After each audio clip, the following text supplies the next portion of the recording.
Hola, ¿qué tal? Me da muchísimo gusto saludarlos. Soy Angélica Gómez, directora ejecutiva del Instituto Mexicano de Contadores Públicos, y hoy la verdad me siento muy halagada, muy contenta de tener la oportunidad de que nos considere una entrevista, un importante empresario para nuestra serie de personalidades de 100.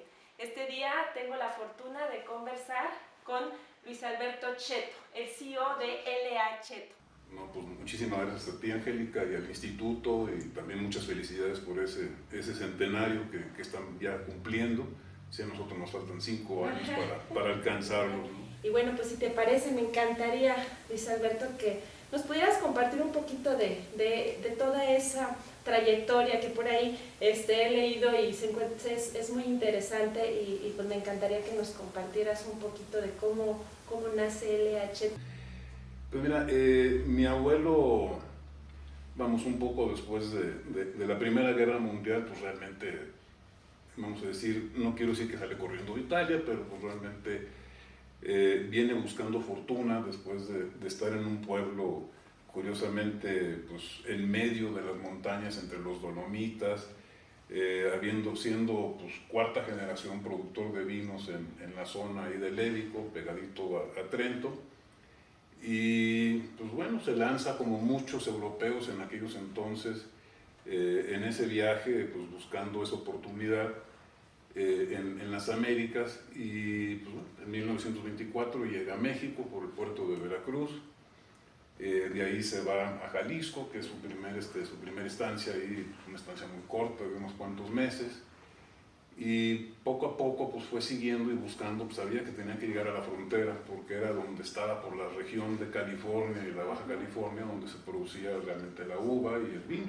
Y pues bueno, fue haciendo sus ahorritos de alguna manera, hasta que pudo rentar una propiedad entre la calle Segunda y la avenida Revolución, y ahí puso pues su primer tienda ¿cómo se llama?, de vinos y licores. Y atrás de la tienda, en un tejabán, empezó a producir sus primeros vinos aquí en México, ¿no? Hay que entender un poco que en aquellos entonces la veta vitícola realmente no estaba al sur de Tijuana. La veta vitícola estaba realmente entre Tijuana y Tecate.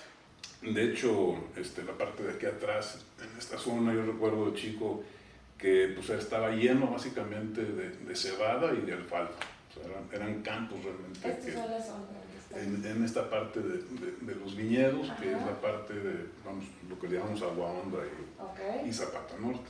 Pero bueno, siguiendo la historia de mi abuelo, arranca ya en el 28, ¿sí?, de manera formal, y pues de ahí va haciendo sus pininos en esta vinatería, cuando, y hay que darle un poco las gracias también en aquellos entonces, que arranca la prohibición en Estados Unidos, y eso genera una economía muy explosiva en toda la zona de Tijuana. Partiendo también de la base que Tijuana, cuando llega mi abuelo en el 26, pues era un pueblito, por no decir ranchería, de prácticamente 2.600 habitantes. Pero bueno, se fue ubicando, fue algo que inclusive él se vino de Italia dejando a mi abuela, ya estaba casado, dejando a mi abuela y a su primer hijo, Ferruccio, en Italia. Tardó prácticamente 9 años en sentirse ya un poco más cómodo y mucho más integrado, como para decir, ahora sí ya, vénganse para México, ¿no? En el 34 pues nace mi padre. Mi padre sigue la tradición años después de mi abuelo, y realmente es mi padre el que se mete más que nada en el Valle de Guadalupe. O sea, compra los primeros viñedos a principios de los 60, y ahí es donde empiezan a ver los primeros viñedos en esta zona del Valle de Guadalupe. Y bueno, pero mi padre es el que realmente, vamos a decir, empieza a explorar la parte agrícola de la vitivinicultura. Realmente a finales de los 50 y en los 60 es cuando ya concreta su primer compra, ¿no? Él fue un enamorado de la tierra y de lo que se podía producir en ella y lo que se podía sacar. Era un fiel convencido que pues, lo que necesitaba hacer y la proyección que estaba buscando tener tenía que empezar por la fruta, por su materia prima, para poder generar los vinos que él estaba esperando y buscaba producir. Okay. Y vamos, me quedó muy grabado en aquel entonces ante un reto que me puso, vamos, el primer gerente de exportaciones que teníamos en aquel entonces, cuando andábamos buscando hacer nuestros primeros pininos realmente con nuestros vinos, ¿no? A principios de los 80, donde dijo: tu abuelo conquistó la región, tu padre conquistó el país, ahora tu obligación es salir a conquistar el mundo.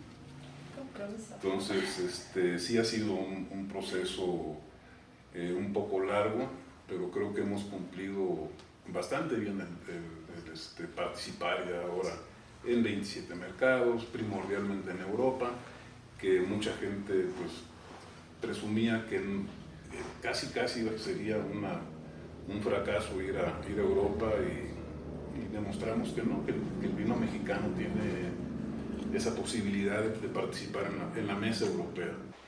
Y una de las cosas que me tocó a mí en las primeras ferias que en lo personal me tocó atender allá en Europa, en este caso en Vinexpo, en Burdeos, fue en una presentación que le estaba haciendo al importador nuestro de Alemania junto con otras personas, y lo que le decía, lo que tienen que entender es que la joya que tienen ustedes entre sus manos, pues algo que no van a conseguir los cientos de miles de cajas de ¿cómo se llama?, como Chile o Argentina o como otros países o grandes productores de vino, pero pueden conseguir, vamos, unas cuantas cajas de algo que solamente ustedes pueden manejar, y es la joya del vino mexicano.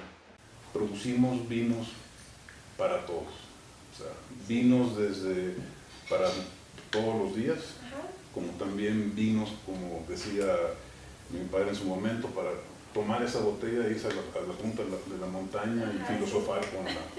¿Y qué consideras que hace particular que el vino mexicano se diferencie del resto? Creo que son unos vinos, somos una industria que en términos generales,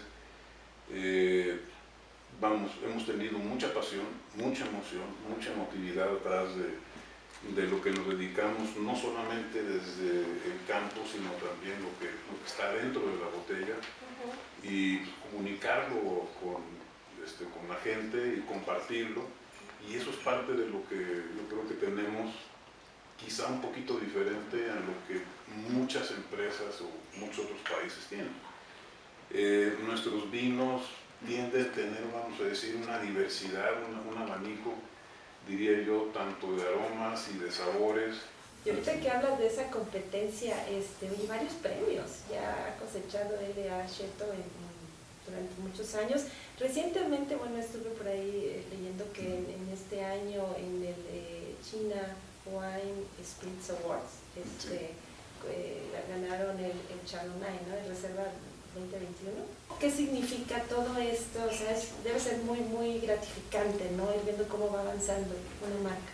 Pues sí, digo, los números de alguna manera sí llegan a ser importantes. Cada medalla no deja de ser un refrendo a lo que pues, nos dedicamos todos los días en la bodega y en la empresa. Creo que lo más bonito y lo más importante de ese concurso de China fue el hecho de que nos premiaron como la mejor bodega, pero no como bodega, sino por el equipo de enología que tenemos, que existe dentro de la empresa, que lo encabeza Sebastián Suárez.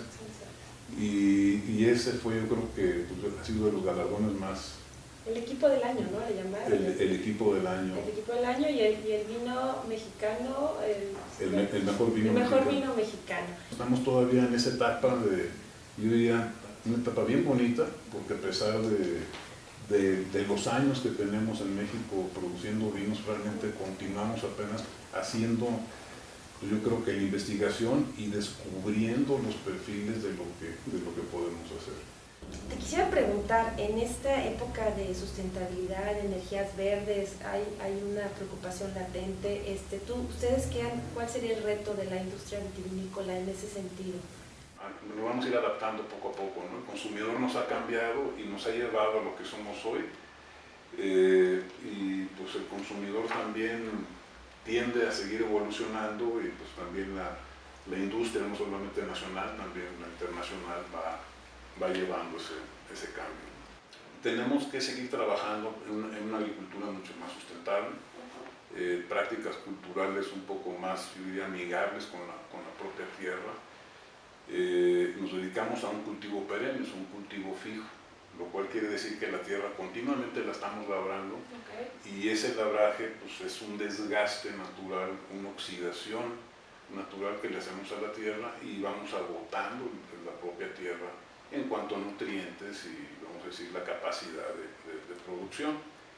Yo creo que en los últimos 15 años la viticultura ha avanzado mucho para trabajar en la parte regenerativa, y eso es parte de lo que ya estamos haciendo dentro de nuestros propios viñedos, bajando el uso de ciertos agroquímicos, trabajando de otra manera también la misma tierra, el manejo de los viñedos de otra manera, y pues probablemente vamos tratando de tener un poquito de menos intervención en esa parte y podemos contribuir por ese lado, tratando de tener equipos de frío. Somos una industria que utilizamos mucho la parte del frío, pues vamos con energías un poco más eficientes que lo que teníamos.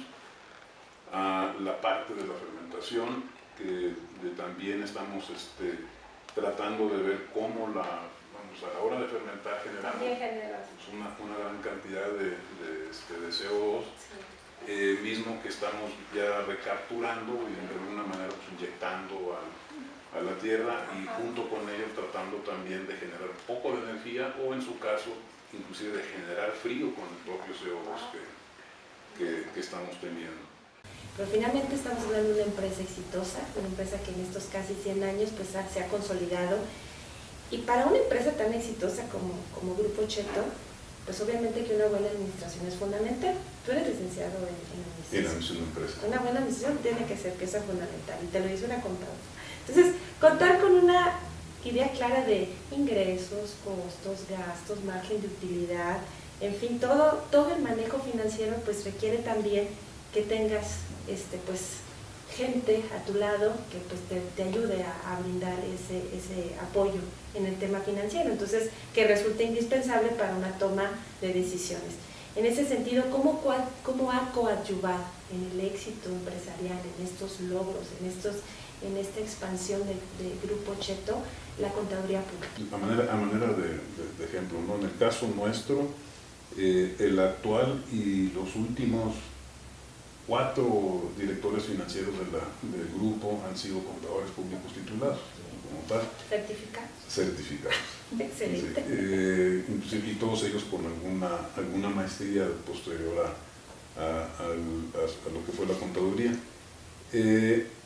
Vamos, si me remonto, porque me ha tocado ver los estados financieros que en las épocas de mi abuelo se llegaban a hacer con los actuales, pues sí, las necesidades que había para leer los números son completamente diferentes, ¿no? Una de las cosas vamos a decir, que el contador público tiene es esa parte ¿cómo se llama?, de mantener un orden en cuanto a los procesos, de los registros, de tener la información oportuna.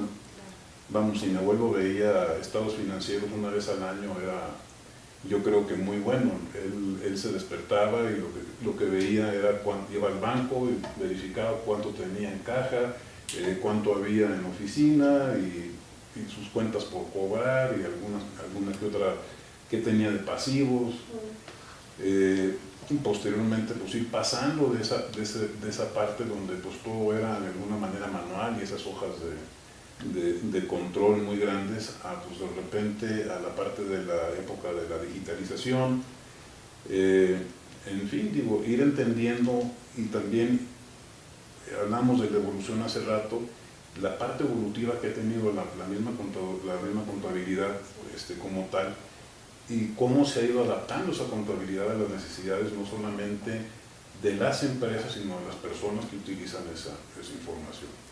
Y eso, pues, por lo menos para nosotros ha sido fundamental Un viñedo normalmente, y así lo tiene tasado los estudios de costos de UC Davis, el retorno a inversión de un viñedo es normalmente entre los 20 y 25 años. Entonces, mantener esos controles a nivel de campo se vuelven importantísimos para poder tener y saber exactamente dónde estamos, cómo estamos parados y qué es lo que está sucediendo. Somos una empresa donde estamos basados llevar también pues, un pronóstico y presupuestos financieros dentro de lo que es la parte agrícola, la parte industrial y la parte comercial. Entonces, sí, la contabilidad hemos tratado de alguna manera irla acomodando de tal forma que también nosotros podamos leer de alguna manera hacia futuro el qué es lo que va a suceder, y en eso la verdad la contabilidad nos ha ido acompañando pues, en cada paso, y vamos, también cuando nos hemos querido volver un poco loquitos con lo que hacemos, la propia contabilidad es el que nos recuerda y nos mete en línea a lo que sí podemos y a lo que sí debemos hacer, ¿no?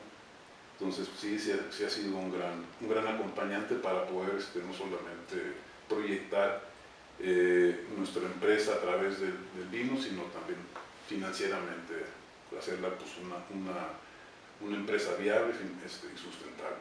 Y pues aquí ir concretando, ir cerrando la entrevista, ¿cuál sería ese reto o meta que quisiera cumplir L.A. Cheto antes de llegar a estos 100 años? Si hay una meta próxima en estos 5, ¿y cómo vislumbras el futuro, los siguientes 100 años de vida, las nuevas generaciones?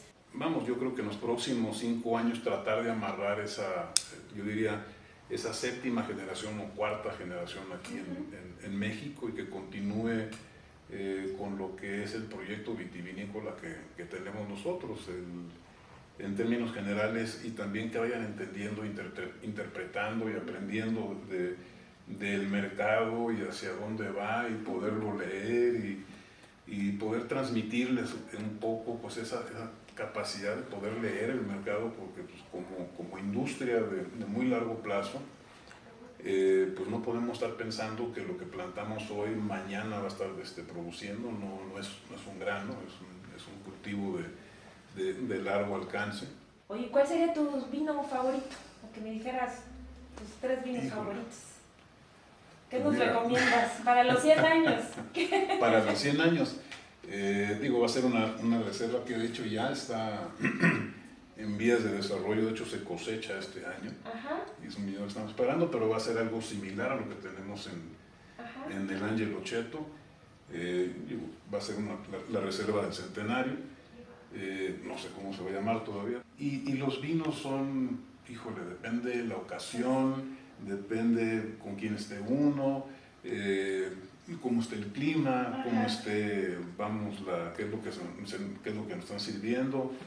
El vino puede ser desde para la copa de cóctel hasta para una larga conversación, ¿no? Y pasando por la comida, la cena, en fin, acompañando todo eso, ¿no? Entonces, hay que probar todos, quiero entender. O sea, tu recomendación sería, ¿no? Bueno, sí. Como dices, depende de la ocasión, pero pues sabemos que hay una amplia variedad. ¿Cuántos vinos tienen? Nosotros producimos 38 vinos diferentes. 38 vinos, bueno, pues tenemos 38 opciones. 38 días, vamos a ver cómo nos va. Mi estimado Luis, pues de verdad agradecida con esta oportunidad. ¿Algún mensaje que desees compartir a nuestros asociados, a los jóvenes estudiantes también que están pues este día conociendo un poco de la trayectoria, del éxito de L.A. Cheto? ¿Qué les puedes compartir? ¿Qué mensaje les darías tanto a los jóvenes como también a quienes estén ahorita por emprender? ¿Cuál sería tu mensaje? Básicamente, no dejen, independientemente en la condición que estén y en qué etapa de ese desarrollo estén, proyéctense así de manera seria, créanse no solamente metas o objetivos muy de largo plazo, sino cosas que cuando menos vayan alcanzando en un mes, en 6 meses, en un año, vamos, que vayan teniendo esa posibilidad de irse sintiendo, pues, que van realizando sus objetivos y van cumpliendo con ellos, tanto en el corto plazo, porque pues, como todos de alguna manera lo sabemos, el tiempo pasa sin pedir perdón, y cuando volteamos la mirada hacia atrás y utilizamos ese retrovisor, pues el camino que dejamos atrás es bastante largo. Muchísimas gracias a ustedes y muchísimas felicidades al Instituto por ese centenario. Al Instituto Mexicano de Contadores Públicos, enhorabuena por este centenario y deseándoles que nos sigan acompañando durante los próximos 100 años y que sigan evolucionando como evolucionan los buenos vinos en sus cavas. Muchas gracias por todo lo que han hecho por nosotros.